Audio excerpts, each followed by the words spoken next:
Assalamualaikum warahmatullahi wabarakatuh. Innal hamdalillah nahmaduhu wa nasta'inuhu wa nastaghfiruh wa na'udzu billahi min shururi anfusina wa sayyiati a'malina. May yahdihillahu fala mudilla lahu wa may yudlil fala hadiya lahu. Asyhadu an la ilaha illallah wahdahu la syarika lahu wa asyhadu anna sayyidana wa nabiyyana Muhammadan 'abduhu wa rasuluhu la nabiyya ba'dahu. Allahumma shalli wa sallim wa barik 'ala hadzal nabiyil karim wa 'ala alihi wa sahbihi wa man tabi'ahum bi ihsan ila yaumiddin. Subhanaka la ilma lana illa ma 'allamtana innaka antal 'alimul hakim wa la haula wa la quwwata illa billahil 'aliyyil 'azim.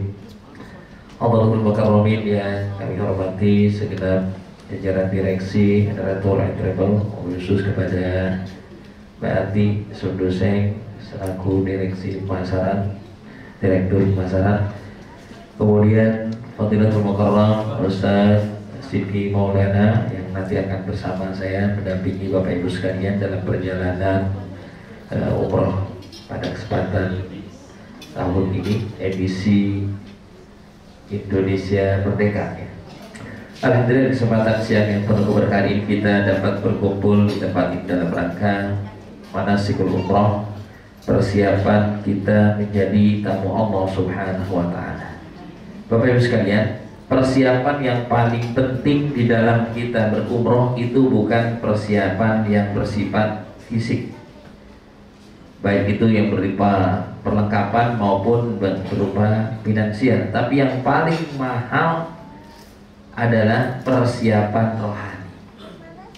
Persiapan rohani. Apa itu persiapan rohani? Yang pertama adalah niat yang tulus, yang kedua membekali diri dengan ilmu, yaitu ilmu manasikul haji. Kalaupun kita berangkat nggak bawa duit, nggak ada masalah. Masalah nggak kira-kira? Masalah nggak? Paling masalah bagi ibu-ibu kan nggak bisa belanja.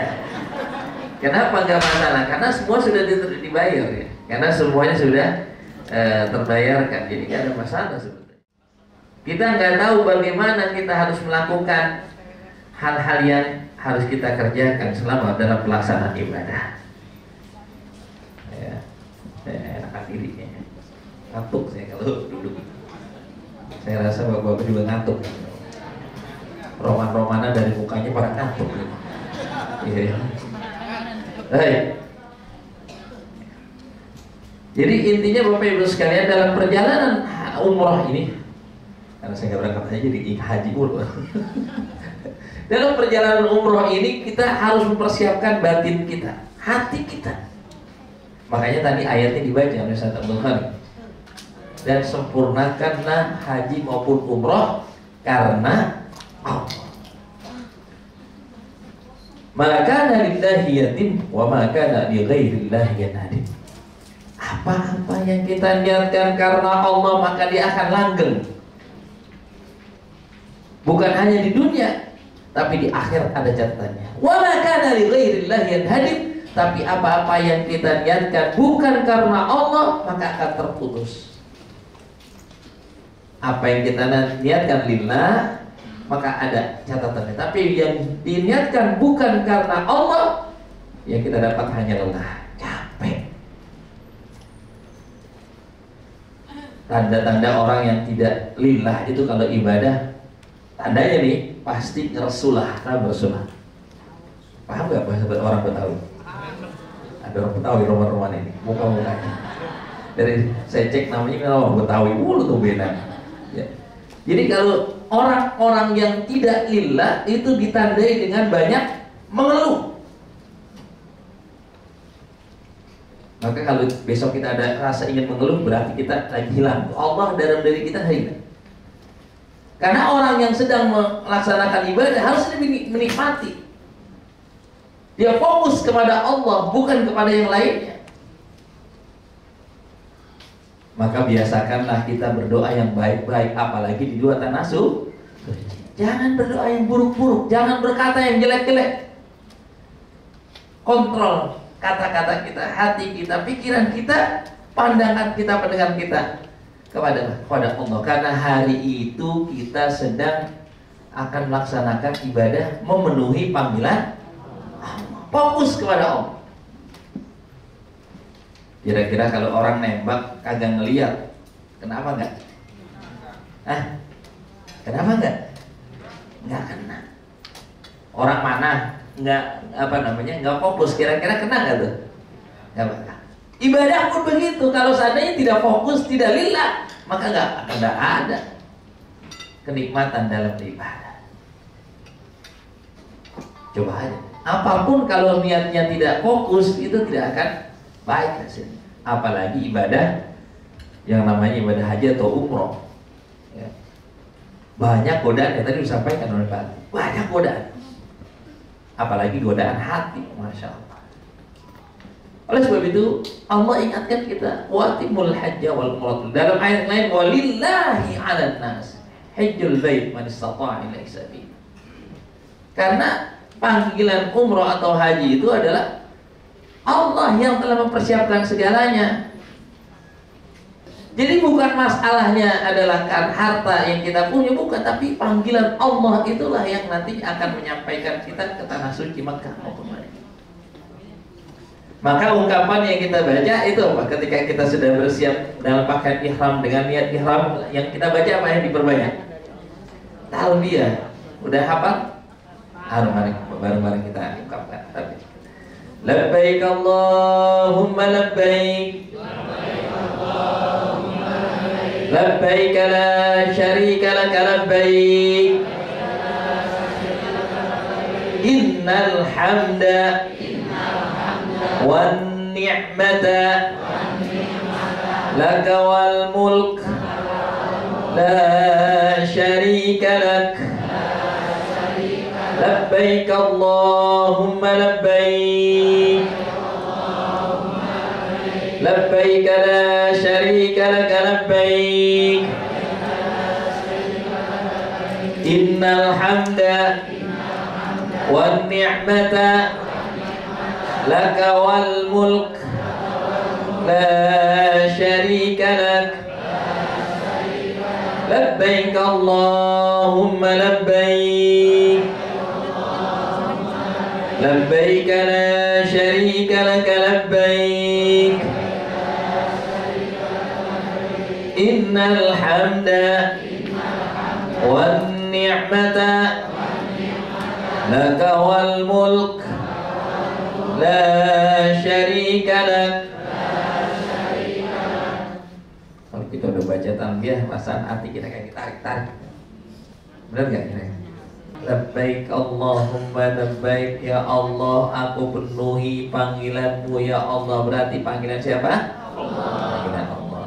Labbaik la syarika laka labbaik, ya Allah aku penuhi panggilanmu, tidak ada sekutu bagimu. Ya Allah aku datang kemarin tidak ada niatan lain, niatku hanya untuk memenuhi panggilanmu, terimalah aku dengan segala apa adanya. Maka kalau sudah niat begitu, jangan ada niatan-niatan lain. Pokoknya penuhi panggilan, nggak usah mikirin lain.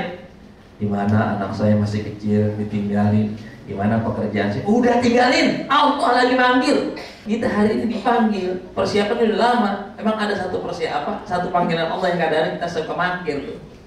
Apa itu? Panggilan sholat, tahan dulu. Ya. Pas sudah dipanggil di mikrofon baru dah nggak bisa ngelak.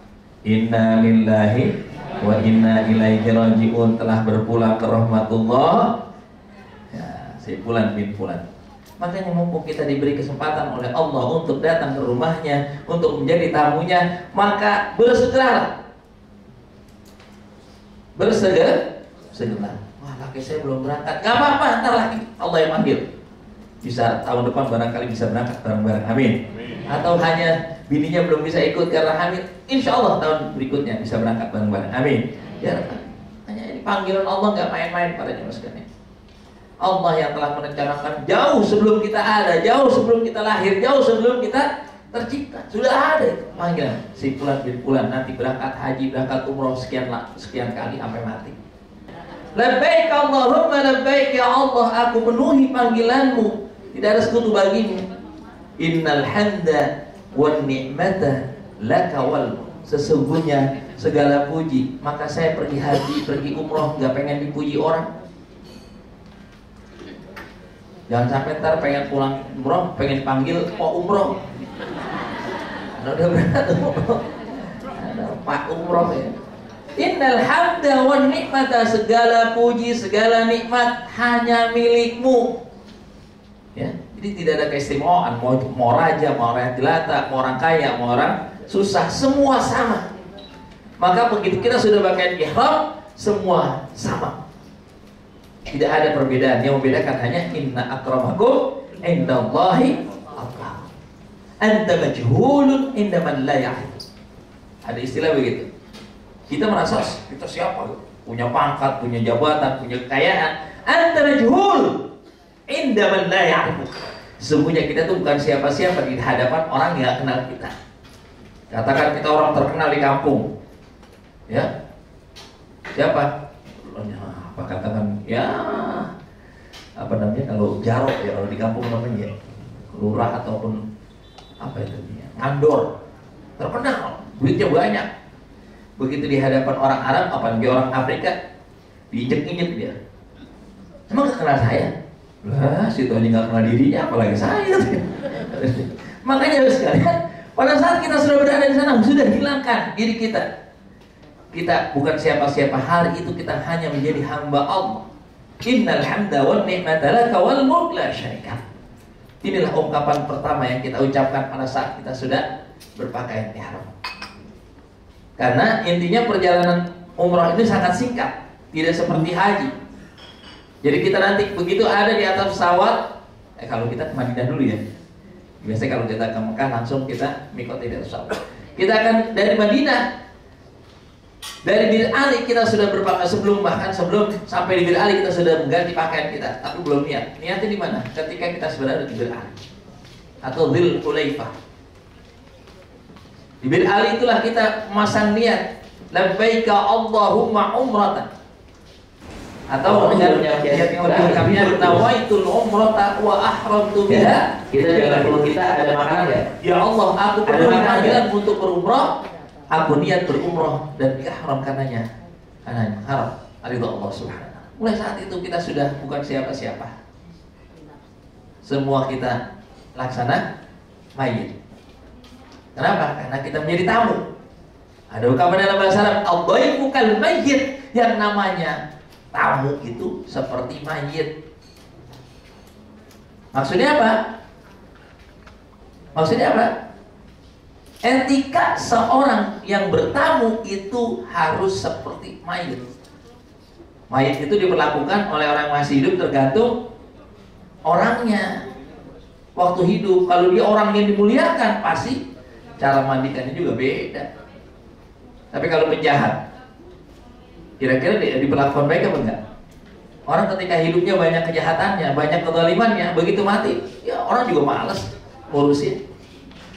Kan begitu. Tapi kalau orang soleh, begitu meninggal semua berebut mandiin, berebut ngapanin, berebut bawa berebut bawa ngotongin.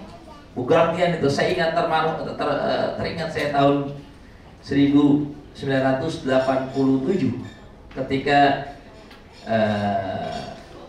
Kiai Haji Abdullah Syafi'i, ya, ini Asyafiyah karena saya dulu di Asyafiyah dulu.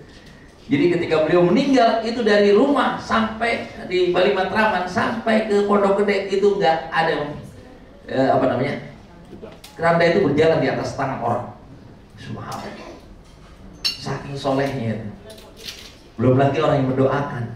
Pertanyaannya ketika kita mati ada nggak orang yang doain? Kenapa? Ketika kita berada di tanah suci Makkah, tanah suci Madinah, itu akan kelihatan siapa kita di hadapan Allah. Jadi kalau pengen tahu nilai kita, rapot kita, itu nanti di tanah suci Makkah, di tanah suci Madinah. Jadi rapor kita akan dilihat. Biasanya kalau ibu kan punya anak tuh ya, di sekolahin, biasanya dipanggil gak tuh? Orang tuanya dipanggil gak kalau ngambil rapor? Dipanggil. Kita juga begitu nanti dipanggil. Diperlihatkan rapor kita. Kalau yang biasa dalam kehidupan sehari-harinya baik kepada tetangga, baik kepada siapa saja, maka di sana akan diperlakukan istimewa oleh Allah dan para malaikatnya. Karena tanah haram Makkah dan Madinah dijaga oleh para malaikat. Makanya kalau emang orang baik itu datang, baru datang aja udah nangis dia. Sampai di Madinah ngelihat Masjid Nabawi, netes air matanya. Kenapa? Karena rindu kepada baginda Rasulullah Sallallahu Alaihi.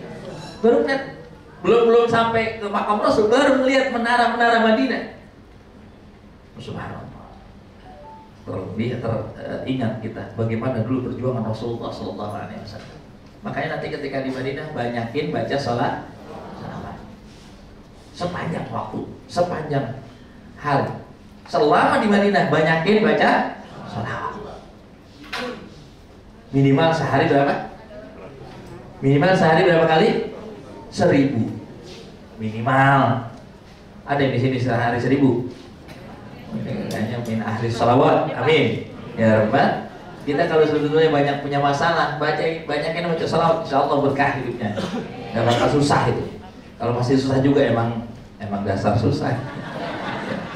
Karena begitu hakikatnya. Kalau salawat itu kata dalam sebuah riwayat dikatakan, man lazimas salata 'ala nabi, siapa orang yang melazimkan salawat kepada baginda Rasulullah sallallahu alaihi wasallam, ghufira dzambuhu, diampuni dosanya. Wa qufiya hammuhu, dihilangkan kesedihannya, bingungannya. Wa wajada ma tamannahu, dia akan mendapatkan apa yang dicita-citakannya. Baik sekalian. Jadi orang-orang yang betul-betul hatinya betul-betul baik di hadapan Allah, ketika datang ke tanah suci Makkah pun begitu. Begitu masuk tanah haram Makkah, maka dia menangis. Sesuai dengan nama kota Makkah, diambil dari Al-Qur'an, ya. Alladzi bi Bakkah mubarakah.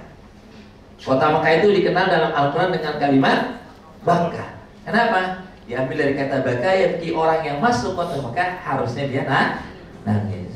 Kalau nggak nangis juga minimal waktu melihat Ka'bah. Itu ada Ka'bah miniatur ya. Ketika melihat Ka'bah harusnya kalau ada orang niat Baitullah kagak nangis, keras hatinya. Udah pasti nih orang begitu melihat Ka'bah nggak bisa nangis, pasti hatinya keras. Bagaimana cara obatinya? Makanya sebelum tawaf istighfar, pandangi Ka'bah, insya Allah. Jangan mulai kita melaksanakan tawaf kecuali kita sudah bisa meneteskan air mata. Makanya kalau saya biasa gitu, saya perhatikan itu, ayo pandangi Ka'bah. Kalau belum nangis, jangan kita mulai. Sampai bisa menetes baru kita mulai. Nikmat sepanjang kita tahu, masya Allah. Ya, jangan terburu-buru. Karena memang dalam satu hari itu Allah menurunkan 120 rahmat di Masjidil Haram. Ya, 60 rahmat untuk apa? Untuk orang-orang yang tawaf. 40 rahmat untuk orang yang salat, dan 40 rahmat untuk orang yang memandangi Baitullah. Maka kalau lagi pusing kita nggak bisa konsen, pandangi Baitullah. Kalau sudah bisa menangis, mulailah ibadah, mulailah sholat, mulailah baca Quran, insya Allah nikmat. Insya Allah betah kita di Masjidil Haram. Yang jadi masalah itu begitu, kita belum siap, belum bisa menangis di memandang Ka'bah, itu udah ibadah, akhirnya berat, penyakit lagi. Akhirnya apa? Kalau dia pergi haji selfie akhirnya. Haji selfie ya. Maka Bapak sekalian, mari kita niatkan dari sekarang. Tujuan kita untuk berangkat umrah untuk apa tadi? Lillahi. Untuk apa? Lillahi ta'ala. Itu yang paling penting. Jadi kalau niat kita udah lurus, insya Allah yang lain lancar. Nggak usah ada yang dipikirin, ya. Insya Allah semua Allah yang atur. Amin ya Rabbal alamin. Bapak Ibu sekalian yang dirahmati Allah, nih lihat keutamaan-keutamaan ibadah umroh, pelebur dosa, diterima permintaan dan ampunan, jihad bagi perempuan, menghilangkan kemiskinan. Makna kita berihram. Ya, setelah kita sudah niat di Bir Ali, maka mulai saat itulah berlaku semua larangan ihram. Apa itu larangan ihram? Bagi laki-laki tidak boleh memakai pakaian yang berjahit, tidak boleh menutup kepala. Ya, bagi perempuan tidak boleh menutup muka dan telapak tangan, sementara bagian tubuh yang lainnya harus ditutupi. Bagi laki dan perempuan tidak boleh pakai wangi-wangian, tidak boleh memotong tumbuhan, memetik buah-buahan, dahan dan seterusnya, membunuh binatang buruan, tapi binatang buruan. Kalau binatang bahaya boleh. Kemudian juga tidak boleh pada rafat, wala fusuq, wala jidal, nggak boleh berkata-kata yang tidak baik. Artinya tidak melakukan perbuatan dosa, apalagi dosa besar. Dosa kecilnya nggak boleh. Kenapa? Karena setiap amal kita akan dilipat gandakan. Dosa kita pun dilipat gandakan. Ya. Wa yurid fihi bil hadi bidzulmin nudzikhu min adzabin. Makanya para jamaah sekalian, di tanah suci Makkah dan Madinah kita melakukan satu kezaliman langsung dibayar. Baik lagi. Jadi kalau kita sudah niat, maka pertajam hati kita. Kalau seandainya masih belum bisa menangis dalam perjalanan, banyakin istighfar. Kalau belum bisa menangis juga, banyakin salawat. Sampai kita bisa tertidur dalam keadaan kita membaca istighfar ataupun baca salawat. Oh, nikmat. Perbanyak talbiyah. Jadi itu. Labbaik Allahumma labbaik, labbaik la syarika laka labbaik, innal hamda wan ni'mata laka wal mulku la syarika lak. Allahumma anta rabbi la ilaha illa anta khalaqtani wa ana abduka wa ana ala ahdika wa wa'dika mastata'tu. A'udzu bika min syarri ma sana'tu wa aqulu laka bi ni'matika alayya wa aqulu bi dhanbi faghfir li fa innahu la yaghfiru dzunuba illa anta. Istighfar itu sayyidul istighfar. Tambah dengan salawat. Allahumma shalli ala Muhammad wa ala Muhammad kama shallaita ala Ibrahim wa ala Ibrahim wa barik ala Muhammad, dan seterusnya. Ulang. Sampai kita kalau bisa dalam perjalanan dari Madinah ke Mekah sampai bisa tertidur. Jadi pada saat kita sudah dalam kondisi berihram, berarti saat itu kita sudah niat dan kita sudah siap menjadi tamu Allah. Begitu sampai di tanah suci Mekah, kita akan melaksanakan tawaf. Ya. Adabnya tadi, sebelum kita tawaf, usahakan kita bisa menangis memandang bait Allah. Kita mulai dari mana? Dari sudut Hajar Aswad. Sudut Hajar Aswad. Kenapa dimulai dari sudut Hajar Aswad? Karena sudut Hajar Aswad di situ ada sebuah batu yang Allah turunkan langsung dari surga. Gak kelihatan sih ya. Jadi batunya itu warnanya, batu itu berwarna, asalnya warnanya putih, lama-lama jadi hitam. Hajar Aswad. Kemudian masuk ke antrian imigrasi. Bapak Ibu lihat ini nggak ada Hajar Aswad, batu hitam. Batu inilah yang kelak nanti akan bersaksi di yaumil qiyamah. Dia akan diberikan oleh Allah Subhanahu wa taala lisan untuk berbicara bagi mereka yang telah menciumnya. Makanya dianjurkan kita pada saat akan bertawaf untuk menciumnya. Tapi kalau tidak mungkin kan dengan cara beristilah dari jauh. Menghadap ke Baitullah. Kemudian kita mengangkat tangan, Bismillahi Allahu Akbar. Baru kita kekek. Tapi nggak usah lebay ya. Bismillahi Allahu Akbar. Nggak usah, sekali aja cukup. Bismillahi Allahu Akbar. Subhanallah walhamdulillah wa la ilaha illallah wallahu akbar. Enaknya kita di lapangan ini harusnya dia. Subhanallah terus sambil dengerin Ustadz baca. Kita nanti dikasih headset. Dengerin aja, ikutin. Kalau headsetnya mati, udah baca. Banyakin aja baca tasbih. Subhanallah alhamdulillah wa la ilaha illallah wallahu. Terus sampai kapan? Sampai selesai. Begitu mendekati rukun yamani, dianjurkan kita perbanyak doa. Rabbana atina fid dunya hasanah wa fil akhirati hasanah wa qina adzabannar. Dimulai dari Hajar Aswad, ditutup di Hajar Aswad. Berapa putaran? 7. Boleh kurang? Boleh kurang enggak? Kan biasanya kalau ibu-ibu suka nawar ya. Ya, 6 aja Ustaz. Ya silakan nawar sama Allah Ustaz. Ya. Diawali dari sudut Hajar Aswad, ditutup di Hajar Aswad.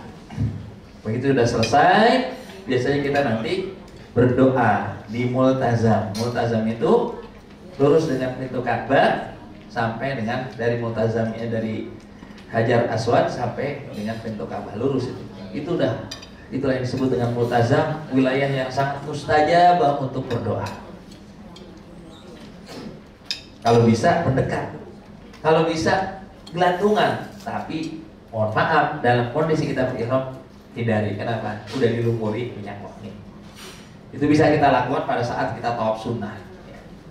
nikmatnya luar biasa sekali. Kalau kita sampai bisa bergelantungan itu kadang-kadang talkless kita, nggak bisa ngomong. Mau doa apa lagi nih? Karena apa? Air mata itu masya Allah. Itu nikmatnya luar biasa. Saya pernah alami itu. Doa itu ketika kita gelantungan di pintu kamar itu nikmat luar biasa. Dan setiap doanya pasti akan dijawab oleh Allah. Karena namanya multazam, pasti. Setiap doa kita pasti akan dijawab oleh Allah Subhanahu wa taala. Ya. Selesai kita berdoa, baru kita melaksanakan sholat sunnah tawaf. Sholat sunnah tawaf rakaat ini lillahi ta'ala. Di mana? Di belakang, bergeser sedikit, di belakangnya maqam Ibrahim, tempat di mana dahulu Nabi Ibrahim berdiri ketika beliau membangun Ka'bah. Jadi tinggi ya Nabi Ibrahim. Menurut riwayat Nabi Ibrahim itu tingginya 16 meter. Ka'bah kan cuma 11 meter dulu, zaman dulu. Menurut riwayat begitu. 16 meter berarti semakin tinggi. Jadi dari sini sampai sana ya. Makanya kalau beliau diri di situ sampai tangan itu ke Ka'bah. Karena tinggi orang dulu. Nabi Adam apa lagi tuh? Sampai 27 meter ya. Menurut riwayat Allahu a'lam bishawab. Jadi menurut riwayat begitu. Baik Mas sekalian. Jadi apa yang kita lakukan ketika kita tawaf? Sesungguhnya pada saat kita tawaf kita membangun kembali hubungan kita kepada Allah, memperbaiki kembali hubungan kita kepada Allah. Ya, makanya arahnya ya kan berlawanan dengan arah jarum jam gitu kan. Ya, jarum jam dari kiri ke kanan. Kalau tawaf dari kanan ke kiri. Maksudnya apa? Mengulangi kembali, mereview kembali kehidupan kita dari semenjak kita balik sampai sedewasanya, sampai setua ini. Kira-kira kalau kita hitung-hitung banyak amal soleh atau banyak amal salah? Banyak amal soleh atau banyak amal salah? Wah, udah jujur. Kalau jujur insya Allah makbul. Amin. Kadang-kadang kita nggak jujur, ya, sama Allah aja nggak jujur, ribet urusan. Aku itu dari sekarang. Maka mulai malam nih, udah sebanyakin salat tahu. Mohon ampun ya Allah. Mohon ampun, banyak dosa, banyak salah. Ya kita aja kalau orang tua, kalau kita pun anak nakal nih, begitu kita minta maaf, disayangin, dimaafuni, apalagi sama Allah. Sebesar apapun dosa di hadapan Allah ringan. Yang ribet itu kan di hadapan manusia. Kita di hadapan Allah, sebesar apapun dosa kita, kalau kita mohon ampun, mohon taubat, gampang. Seperti apa? Debu yang nempel di tiup, habis sudah. Pada saat kita sudah dalam kondisi bertawaf, bangun kembali ingatan kita, dosa apa yang kita pernah lakukan. Ingat kembali berapa waktu yang Allah berikan kepada kita, lebih banyak kita gunakan untuk Allah atau untuk yang lain-lainnya. Dari sekian banyak nikmat yang Allah berikan, dari kesehatan, dari harta, banyakkan mana porsinya untuk Allah atau untuk dunia kita? Coba kalau kita hitung kembali hari ini, dari kita semenjak kita dewasa, semenjak kita balik sampai saat ini, kalau dihitung diprosentasekan, banyakkan mana waktu untuk ibadah atau untuk main-main? Ketika kita tawaf, kita bangun kembali hubungan baik kita kepada Allah. Makanya tawaf itu simbol hubungan vertikal kepada Allah, wajib dalam keadaan wudu. Kalau batal, ambil wudu lagi, baru kita lanjutkan lagi, tapi tidak harus mengulang dari awal. Udah dapat 2 putaran, batal, wudu dulu, baru dapat 2 putaran, nanti masuk mulai lagi putaran yang ketiga. Ya kalau seandainya mulai dari awal, kapan selesai nanti? Ketinggalan, gitulah. Bedaannya dengan sa'i. Kalau sa'i simbol hubungan vertikal, hubungan horizontal antara sama kita. Kalau tawaf itu hablum minallah, maka sa'i hablum minan nas. Tidak harus dalam keadaan wudu. Kita sama teman kita cengkrama, kita berinteraksi, nggak harus dalam keadaan wudu, tapi dalam wudu lebih baik. Maka kalau udah batal baru mau mulai, batal, buang angin, ya udah nggak apa-apa, lanjutin. Tapi kalau kita mau lebih afdal, wudu lagi. Kenapa? Satu amalan ibadah dalam keadaan berwudu itu akan dilipat gandakan 10 sampai dengan 700 kali lipat. Kalau dalam keadaan tidak berwudu, 1 dinilai 1. Kita baca Quran nih nggak wudu, Satu huruf ya satu. Tapi kalau seandainya kita dalam keadaan wudhu, satu huruf dinilai dengan 10 kebajikan. Baik, masukkan. Itulah toh. Jadi bagaimana kita kembali membangun sinergitas kita kepada Allah Subhanahu wa taala, memperbaiki hubungan kita kepada Allah. Adapun sa'i, namanya juga sa'i, usaha. Ya makanya begitu. Ya. Bolak-balik kan begitu kan hidup kita. Dari rumah ke kantor, balik lagi ke rumah. Dari rumah ke tempat usaha, balik lagi ke rumah. Begitu tiap hari. 7 kali. Senin, dari Sabtu, dari Minggu, dari Ahad, Senin, Selasa, Rabu sampai balik lagi terus saja begitu. Sampai kapan? Sampai mati. Udah mati selesai dah. Itu kita selesai melaksanakan sa'i, ditutup dengan tahal. Apa itu tahallul artinya? Menghalalkan. Menghalalkan dari apa? Dari larangan-larangan ihram. Kalau udah tahallul bebas lagi. Yang tadinya nggak boleh pakai wangian, nggak boleh berhubungan suami istri walaupun istrinya ya, dan suaminya. Begitu sudah selesai maka boleh lagi. Silakan yang mau tabarruk dengan kota suci Mekah, silakan ya. Masih muda-muda ya. Terus kalian. Jadi simbol kita memotong rambut itu simbol kita menghalalkan harta kita. Kenapa? Tidak semua harta yang kita terima itu adalah halal.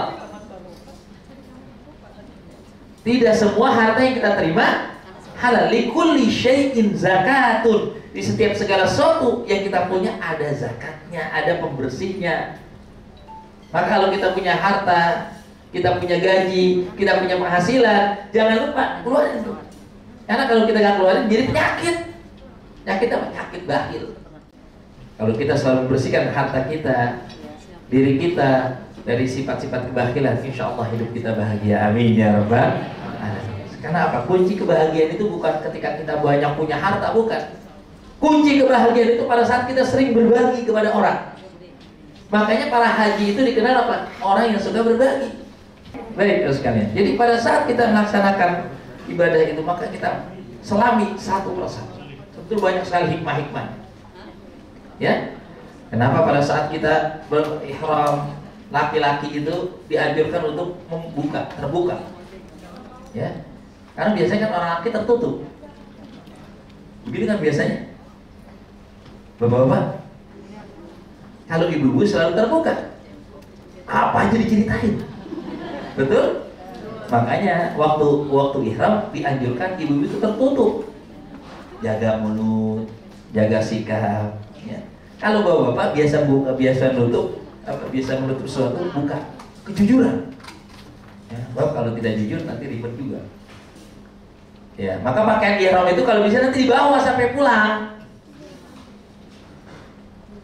Maknanya ya ribet kalau seandainya tiap hari pakai ihram bapak-bapak.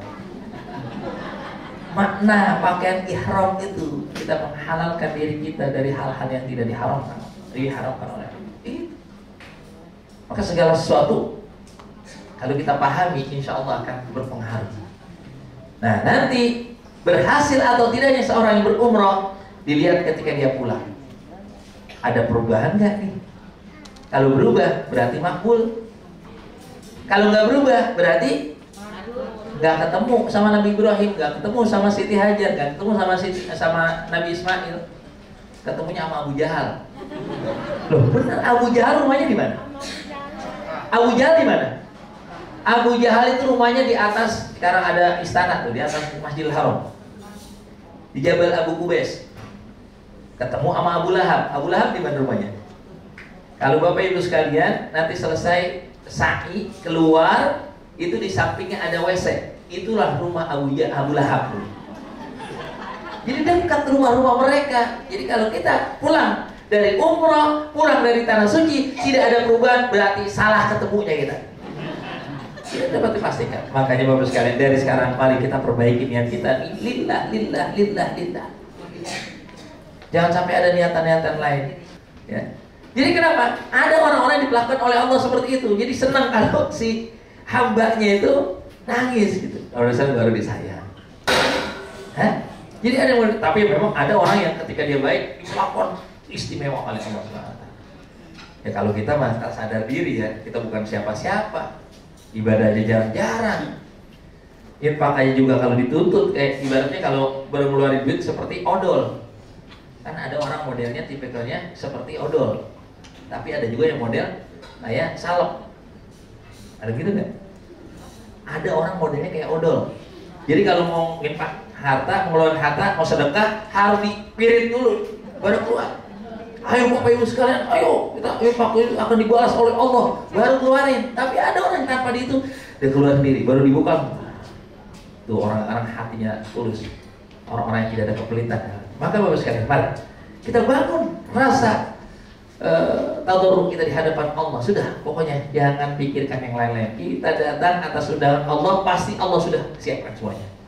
Makanya begitu kita mengucap tadi labbaik Allahumma labbaik, kalau kita niatnya lillahi ta'ala tulus, insya Allah akan dibalas doa oleh malaikat labbaik wa sa'daik, selamat datang para tamu Allah, dan Allah telah menyiapkan kepada kalian kebahagiaan. Makanya selama berada di tanah suci Makkah, Madinah, girang aja bawahnya, bahagia aja. Kenapa? Didoain sama malaikat. Tapi bagi mereka-mereka yang niatnya lain, hatinya gerutu, apa kata malaikat ketika baca labbaik Allahumma labbaik la labbaik wala sa'daik? Sama siapa? Kamu bukan tamu Allah, tidak ada undangan bagi kamuan, tidak ada kebahagiaan bagi kalian. Oleh sebab itu Bapak Ibu sekalian, mari sebelum kita mumpung kita masih berada di tanah suci, belum kita berangkat, perbaiki niat kita. Lakukan pertobatan, masih banyak waktu. Nanti malam perbanyak ibadah, perbanyak sedekah, perbanyak silaturahim. Termasuk juga besok sebelum berangkat, udah kita mohon doa dari teman-teman kita, termasuk doa dari orang-orang yang benci sama kita. Nggak mungkin dia doain, paling nyumpain. Nggak apa-apa, kita yang doain dia. Kalau orang yang benci makan begitu aja. Apa aja yang baik yang buruk, yang baik aja diburuk, apalagi ya kita mau umroh, ya paling juga boleh. Biar Pak ini bilang orang muda umroh. Orang kalau udah hasad itu ribet. Biarin aja orang hasad. Apa cara ngadepinnya? Doain. Ya saya doain Pak Ustaz biar mampus gitu. Itu bukan doain, namanya nyumpahin. Doain dengan kebaikan, ya Allah berikan dia hidayah. Bu, salah satu cara kita memperbaiki diri kita biar hidup kita berkah, biar hati kita tenang, sering-sering doain orang lain dengan kebaikan. Khususnya orang yang kita benci atau yang benci kita, doain dengan kebaikan. Kalau kita udah bisa doain mereka dengan kebaikan, insya Allah hidup kita baik. Kenapa? Pada saat kita mendoakan yang baik, malaikat bilang walaka kadzalik. Ya Allah berikan bulan hidayah, walaka kadzalik. Ya Allah berkahkan si bulan, walaka kadzalik. Selalu doakan. Intinya perjalanan umrah kita itu adalah hanya niat pada saat kita berada di miqat untuk berihram, kemudian tawaf, kemudian sa'i dan tahallul. Udah itu saja. Itulah intinya. Jadi insya Allah sekali lagi akan saya runut. Besok kita akan, tadi sudah disampaikan oleh Bati. Jadi sampai di Madinah, ya kan malam hari itu kita bisa melaksanakan sholat apa? Isya dan Maghrib. Isya dan Maghrib. Karena kita sudah tiba malam. Pelaksanaan. Jadi kita urut dari bandara ya. Kita insya Allah akan berangkat take off dari bandara King Abdul Aziz. Bandara Soekarno-Hatta itu waktu asar. Jadi sholat zuhur dan asar bisa kita jamak takdim di bandara. Kalau seandainya sudah masuk waktu, tapi kalau belum masuk waktu bisa kita laksanakan di atas pesawat atau di ruang tunggu. Asar sekarang di berapa? Asar 3.20 ya, hampir setengah 15.20 ya. Ya artinya masih ada waktu kita melaksanakan sholat di ruang tunggu sebelum kita naik ke pesawat. Itu ada musolahnya cukup besar. Wudu di situ, dua rakaat sholat duhur, 2 rakaat sholat ahmad. Udah duhur ya. Ya, bisa yang jauh-jauh bisa berjamaah. Ataupun kita kalau sudah sholat duhur bisa sholat asar dulu di situ. Kalau saya nggak kejar karena sudah harus masuk pesawat, minimal sudah wudu. Masuk ke pesawat kita sholat 2 rakaat atau sholat asar di atas pesawat.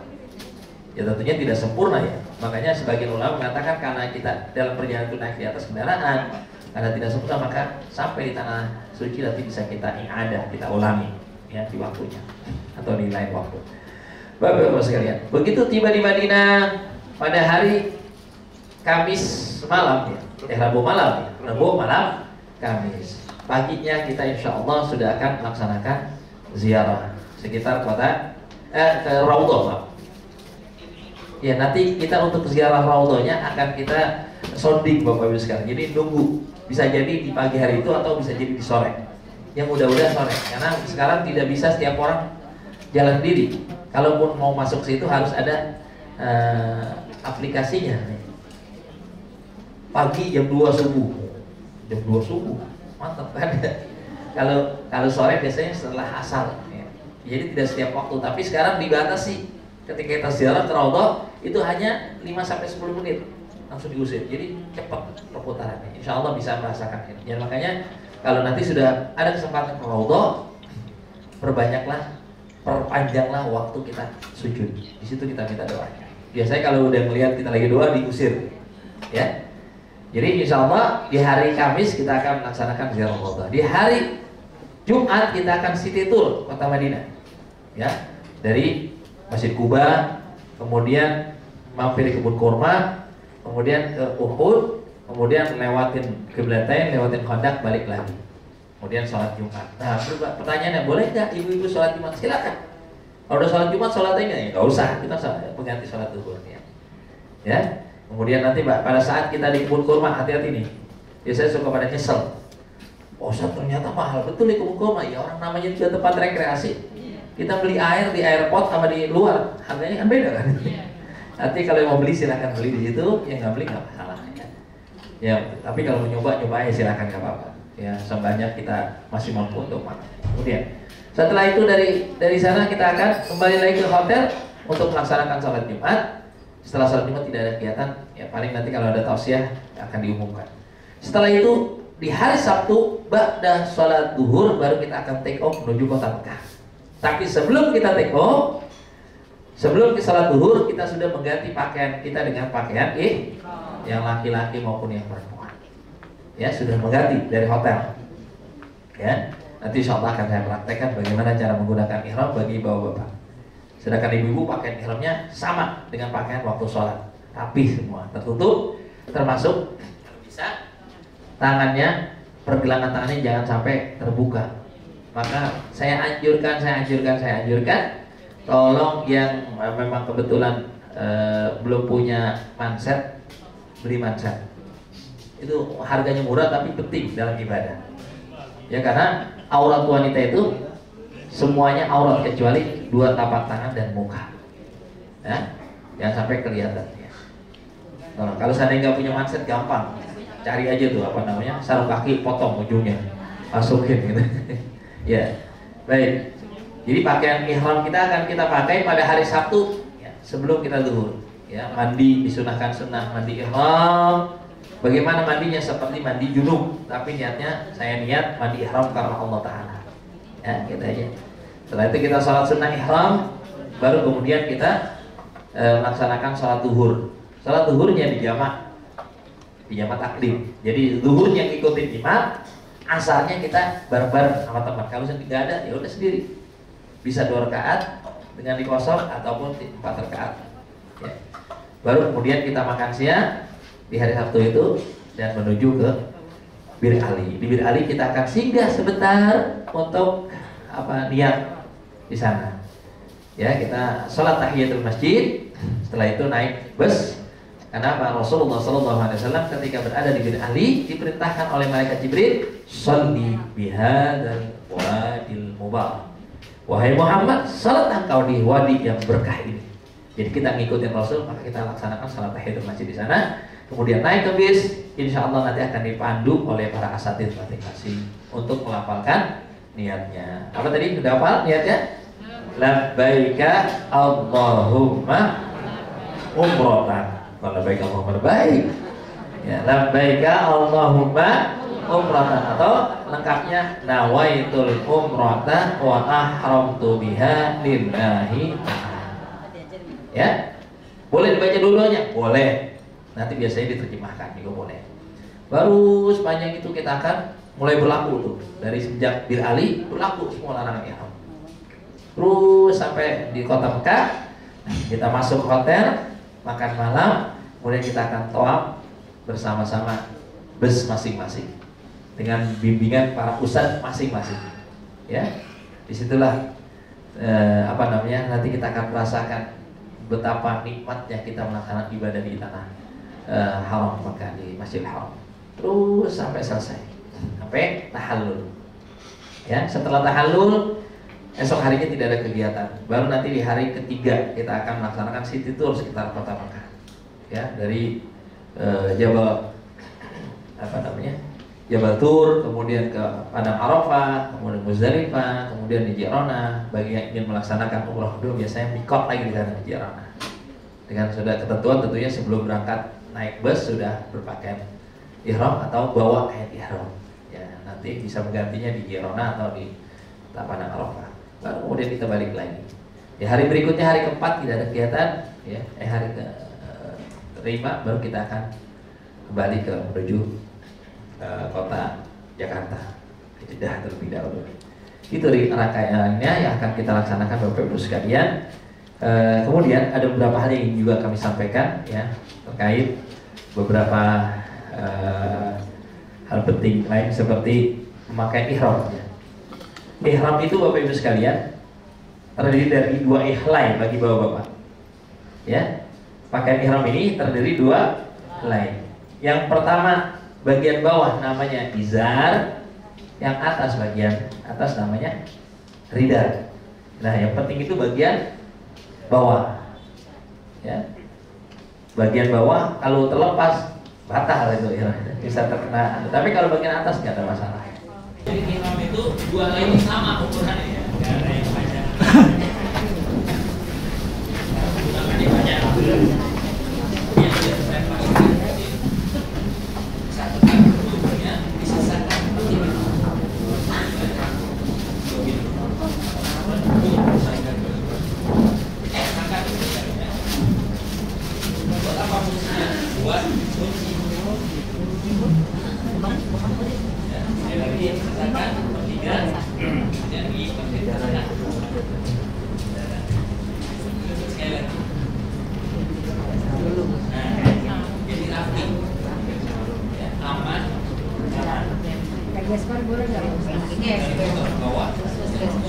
Bagi yang punya kelebihan, yang perutnya rata, ya, rata-rata lemak gitu kan, biasa agak turun tuh, maka tolong diperhatikan itu. Caranya apa? Bisa ditambah dengan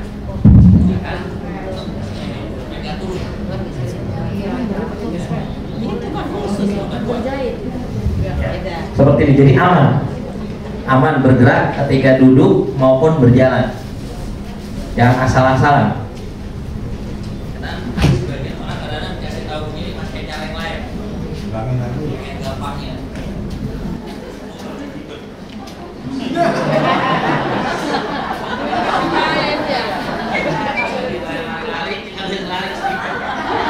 Kalau sendiri aman sih memang, tapi nggak nyaman, ya. Kalau pengen nyamannya sendiri, ada juga yang pakai model ya. Ini nih, pakai kain biasa.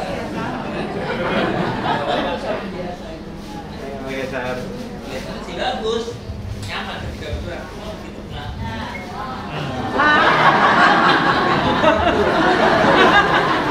Biasanya bapak-bapak kan kalau lagi ngerokok asik gitu, ya. Boleh merokok, boleh, tapi makruh, ya. Kalau saat ihram itu, ya, maka dihindari, ya. Nah, jadi kalau menggunakan ihram, kalau bisa yang aman seperti yang tadi.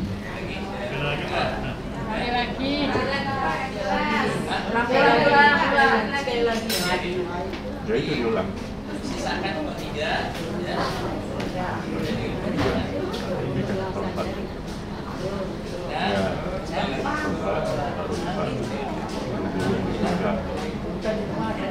Ada bagian atasnya.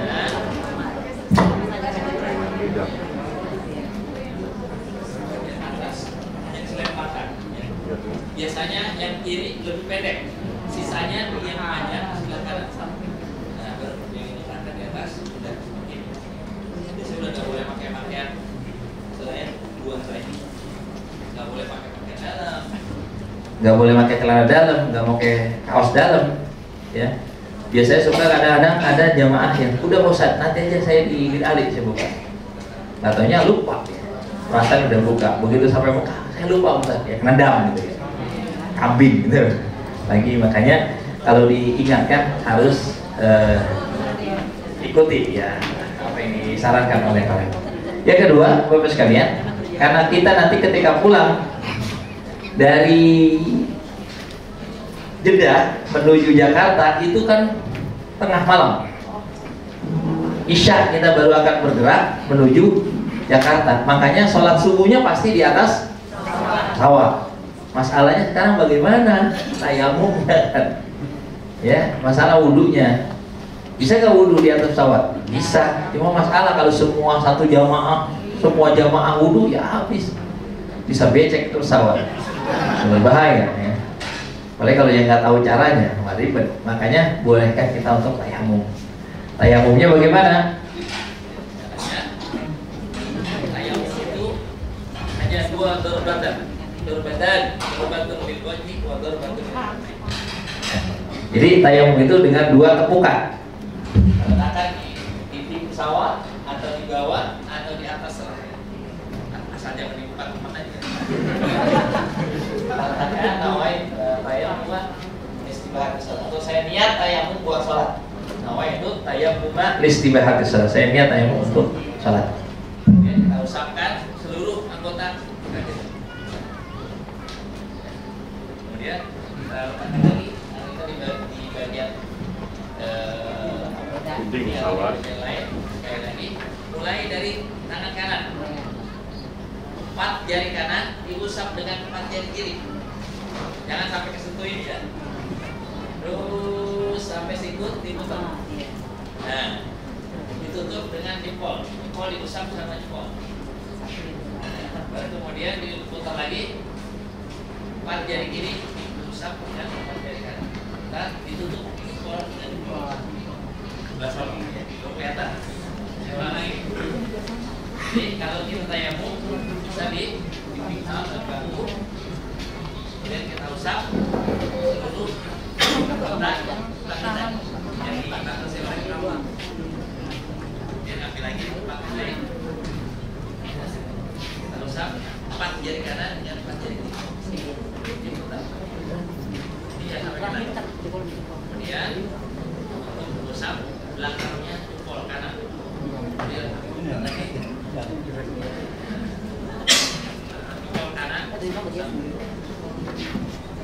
Tanya barangkali ya, beberapa hal yang mungkin disampaikan.